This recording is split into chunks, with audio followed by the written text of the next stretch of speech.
We're going to spend just a moment here talking about the build. This build, where did it come from? So we're talking about Explosive Arrow Ballistas. This is a build that we found by scouring the ladders of SSF Softcore and SSF Hardcore during the Flashback event. This build was not really on my radar before that, so to me it was kind of dark horse. I didn't know where it came from.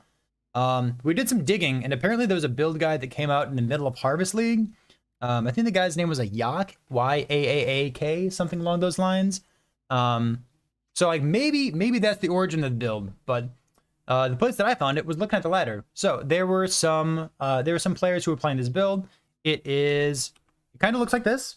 The skill tree. It's pretty much just life. Life got some max res here, some max res down here. I opted into filling out some accuracy concerns here because I wasn't quite capped out. But for the most part, all the damage is just like, well, we have a little damage here and a little damage down here for the ballista stuff. And it makes use of ballistas, Hierophant, tons of attack speed, tons of placement speed, and kind of just enough damage to scrape by. There is a high DPS upgrade version of this build that you could spec into. I've been trying to farm some Legion encounters and three-way encounters, trying to find the right Legion jewel, but I'll talk about that in just a moment.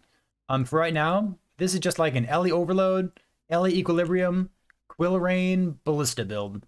There is nothing fancy going on. It is spec'd for hardcore SSF, which means that all the items are super common. In fact, before I even had the Quill Rain, I was using at first I was using basically a white level 1 bow. And then after that, at level 90, we figured that we should probably upgrade. So we were using a Stormcloud afterward. So the build is attack speed, right?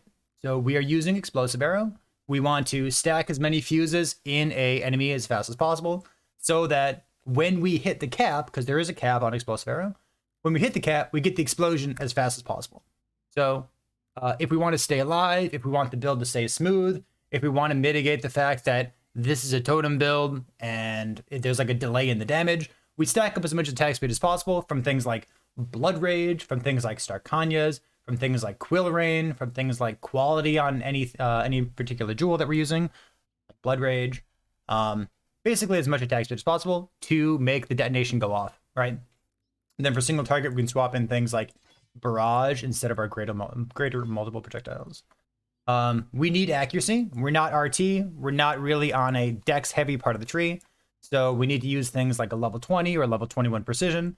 And then for me, I also spec'd into a little bit of stuff here, and that caps my accuracy. I can show you this. We have 100 and then 96 against evasive monsters, so it's pretty good. We do what we need. Offensively, we get things like flammability on hit, which is great. Our totems do apply flammability on hit. Our totems also do apply elemental equilibrium.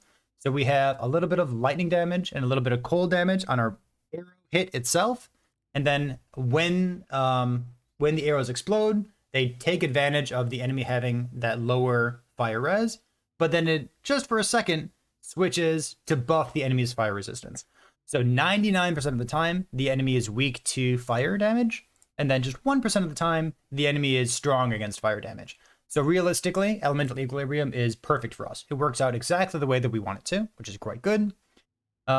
We also get to use Wave of Conviction. So if you're using Ancestral Bond, Wave Conviction, you cannot self-cast it, because Wave Conviction says each enemy hit is inflicted with exposure matching the element of which they took the highest damage. So if you've played a build like this in the past, you know that in order to apply Wave Conviction, you need to use a trap or you need to use a mine.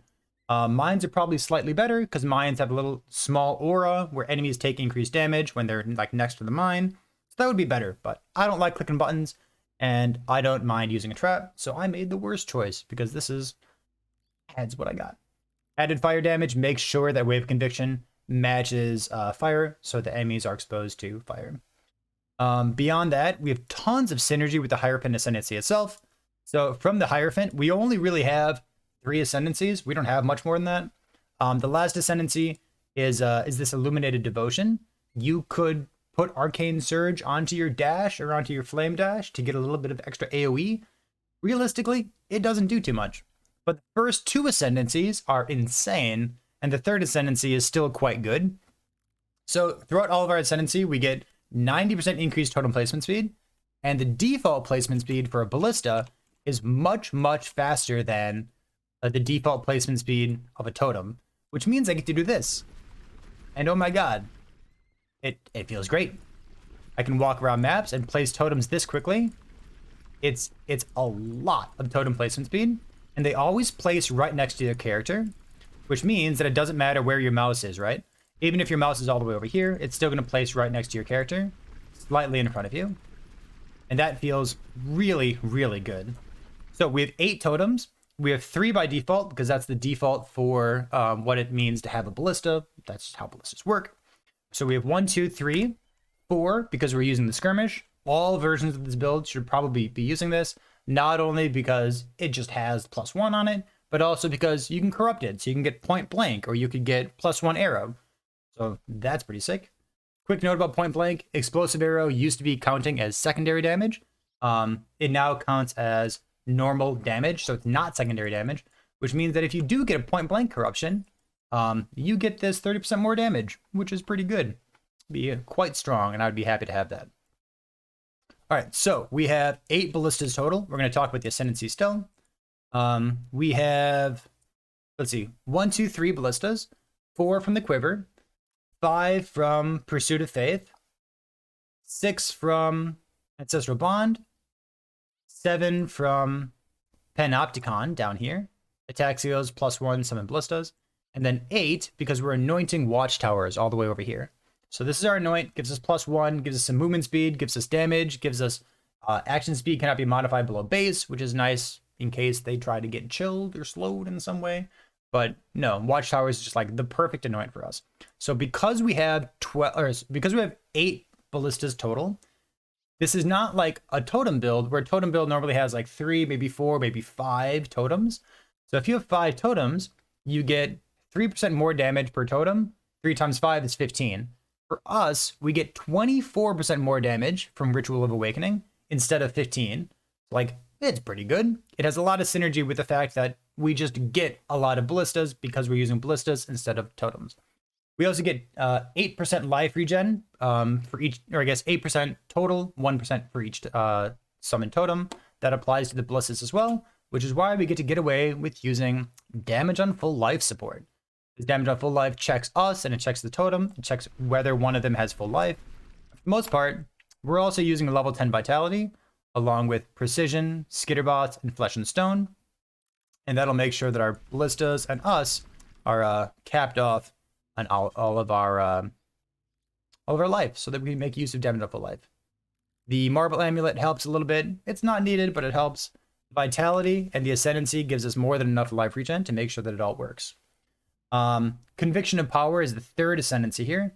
It gives us endurance and power charge generation. The endurance generation is quite nice for like the SSF or the racing aspect of the build, because we get to use Worm Sign. It says gain rampage while at maximum endurance charges, and we're generating endurance charges automatically. So we always have some kind of rampage. While you're walking through a map, or while you're like looping through your heists and getting as much XP as possible on your way from 99 to 100, you probably always have rampage, which is sick.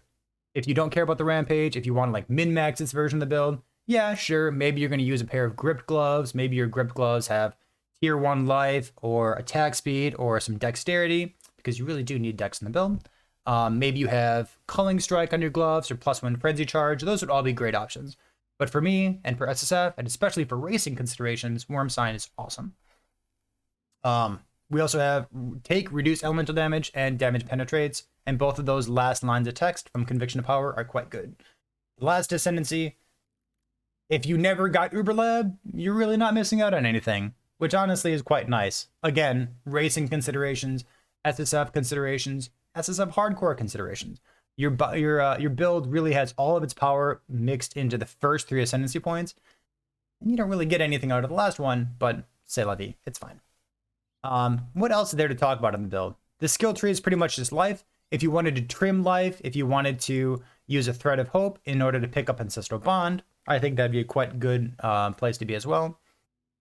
If you were in softcore and you just wanted more damage out of this build, there are a lot of good options for speccing into cluster jewels as well.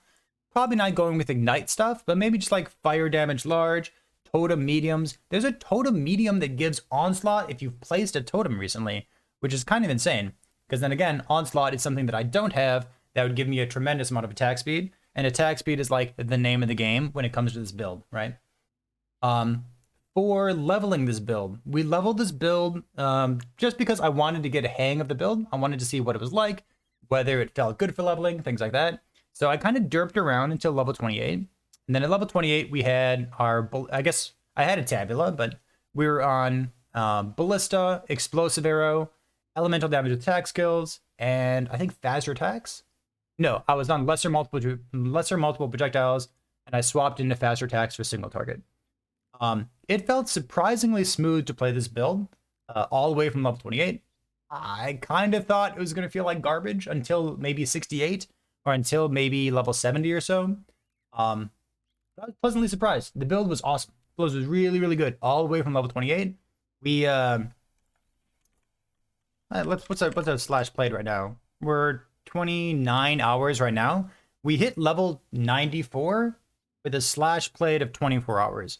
Like, this build was like smooth sailing in calm seas. It was just like super, super fast the entire way through. And we're playing an SSF softcore right now. So it's just like the maps that I have left over after my 100 push earlier on.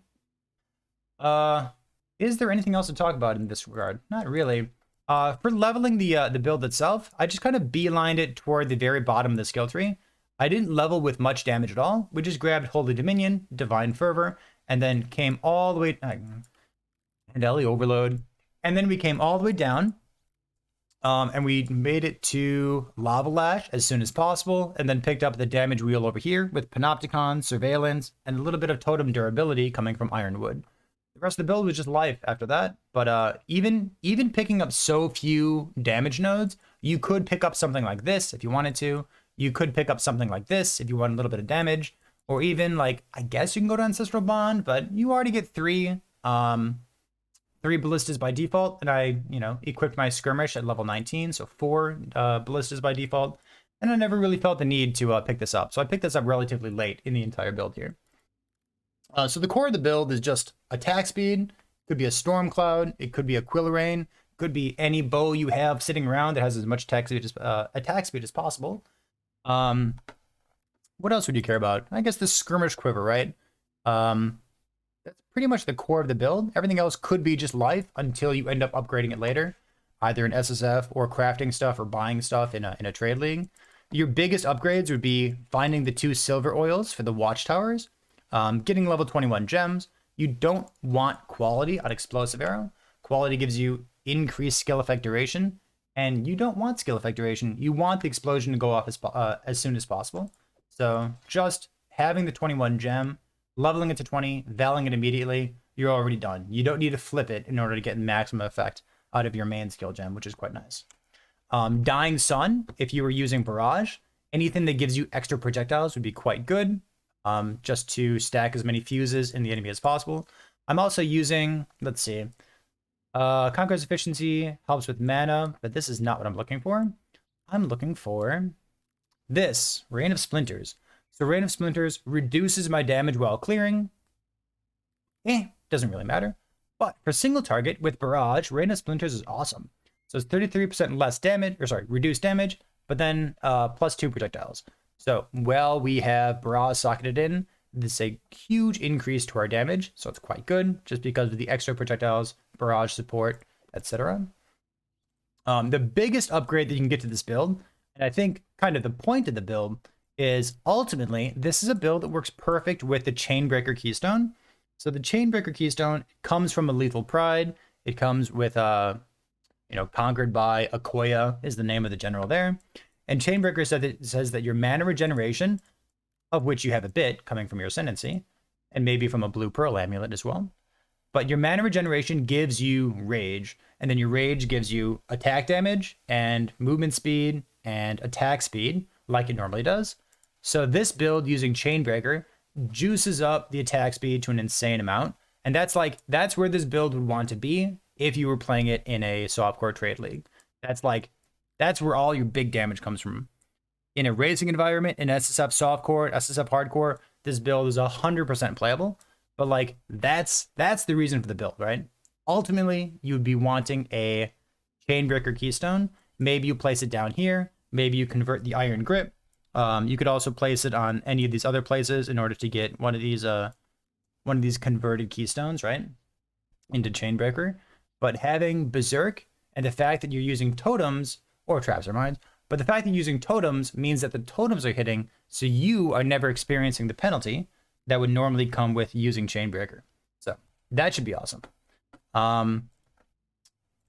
Let's see. Other big upgrades that you can make for this build, apart from the appropriate Akoya Keystone from a Lethal Pride Timeless Jewel, would be, instead of having a derpy amulet that does nothing in particular, you could have double +1. So you could have +1 fire, +1 dexterity, maybe with elemental damage with attack skills. All of those would be amazing ways of scaling up your damage using your amulet slot. You would have, let's see. I guess it's worth mentioning Explosive Arrow. Explosive Arrow is kind of one of those bow skills that scales more like a spell than it does an attack. It doesn't really care about how low your physical damage is on your Quill Rain. It's more like Toxic Rain, or it's more like Caustic Arrow, where it scales super well based on gem level itself, and not particularly well based on the actual arrow hit damage itself. So anything that had like Empower or +2 socketed supports, maybe you could have like a +3 Thicket Bow with tons of attack speed on it instead of using a Quill Rain. All of those would be excellent ways of scaling up the damage if you were socketing your Explosive Arrow into your bow, right? But yeah, just having a +2 amulet would be an amazing way of scaling up damage. There's one last part of the build that I wanted to mention here. So when we found this build, again, this was like the rank 1 SSF Hardcore Hierophant and also the rank 1 SSF Softcore Hierophant for the Flashback Heist League. Both of them had very similar builds, and as we figured out why they made these choices, it was pretty funny. So in Heist, while you're heisting, while you're looping through your repositories and looping through your tunnels, you stack up a whole bunch of corpses, which lag. So we were trying to figure out, why are these people using Bubonic Trail? Bubonic Trail is really not that good. It's fine, but like they have 1 socket Bubonic Trail. I guess I have a 2 socket Bubonic Trail. Maybe I should use that. It turns out, I'm pretty sure that the reason these builds, these racers in the Flashback League, I'm pretty sure the reason that they were using Bubonic Trail is that it has triggered Death Walk while you're walking around, and it blows up corpses, so they don't stack and they don't lag as much. So, while you are rampaging, one of the rampage effects is DD, so to like detonate all the corpses in a large area around you. Aside from Infernal Cry having obvious synergy with fire damage and covering enemies in ash, it also destroys corpses. And then if you're using Bubonic Trail while you're walking around, you also destroy corpses. And as we figured this out, as we were playing the build, it's like, oh my god, these guys are min-maxing how much lag they get, and they're using their gear to do that in order to like not accidentally die while they're pushing to 100, which I just think is brilliant. It's so funny. Let's see. Is there anything else beside that? I think that about covers it. Those are the things that I wanted to say. This build's been surprisingly smooth. I don't really like totem builds.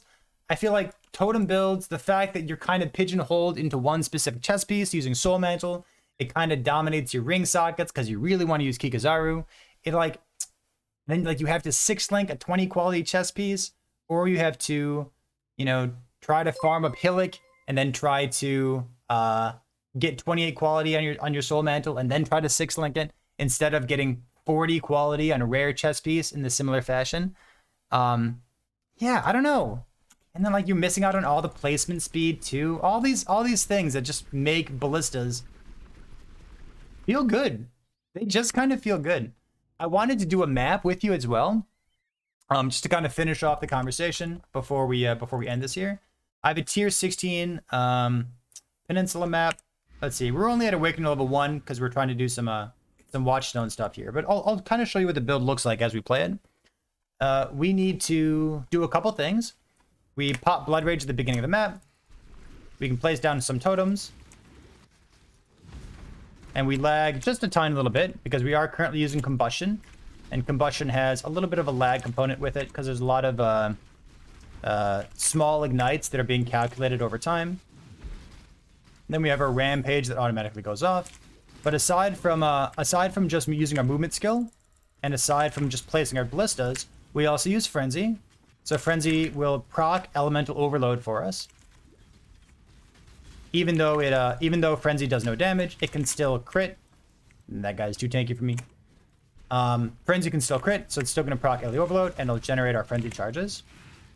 If we want to, we can also pop our Warcry. Warcry is a good chunk of extra damage as well. And then if we really want to, for single target, we can toss down our trap, which again is our wave of conviction, right?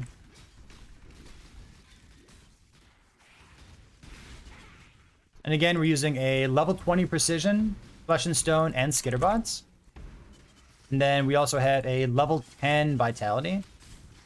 I have an enlighten up here in my helmet, along with a few of those auras, to make my my vitality a little bit higher level than it would be otherwise. If I weren't using an enlighten, maybe I would have a level 5 vitality, maybe a level 4 vitality instead. But honestly, even without any mana regeneration anywhere, because you have mana regeneration coming in from your Ascendancy, you really don't need much mana regeneration at all. So even having a tiny bit of mana like this, it's quite good. I do have a big mana roll on my amulet because I was preparing for using Akoya, using that lethal pride jewel that I was talking about previously with Chainbreaker on it. So that would feel really good. I just don't have it yet. Feels SSF, man. So let's run our way back over to the boss real quick. Guess we can do this guy. Oh man, I've been doing Delirious maps and like Legion maps all day today. This is kind of an empty map, but it is what it is. It's fine.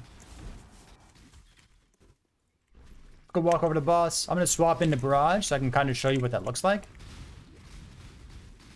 And again, the mapping on this build has been like super smooth. I think I said this already, but our slash played when we hit level 94 was 24 hours.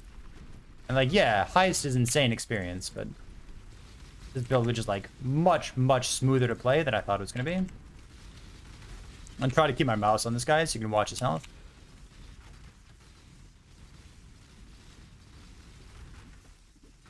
Yeah, there you go. It's got enough damage. There's another video that I uploaded yesterday to YouTube showing off like what this build looks like against Awakening level 5. That was using Barrage, pretty much all the same gear that we have right here. It was absolutely sufficient. It wasn't one-shotting anything, but it was great.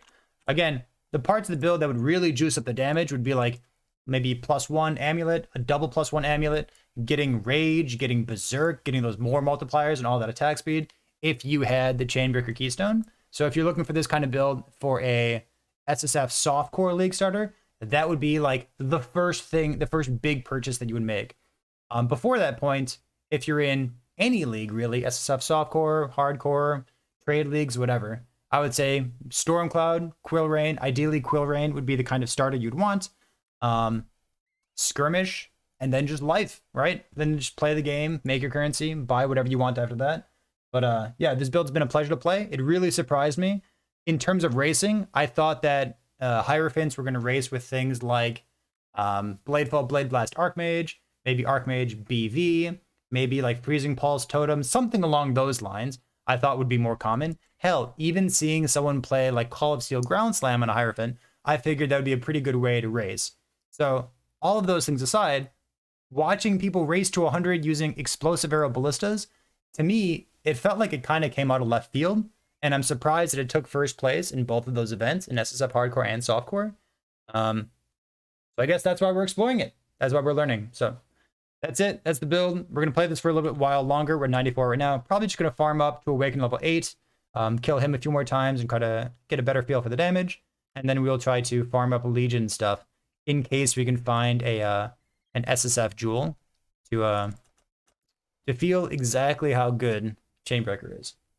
All right, that's it. Sounds good. If you have any questions, feel free to drop by the stream. That's twitch.tv/bearthepig. Otherwise, comments. Yeah. Man, how do you end YouTube videos? All right, I'm out of here. Thanks for being here.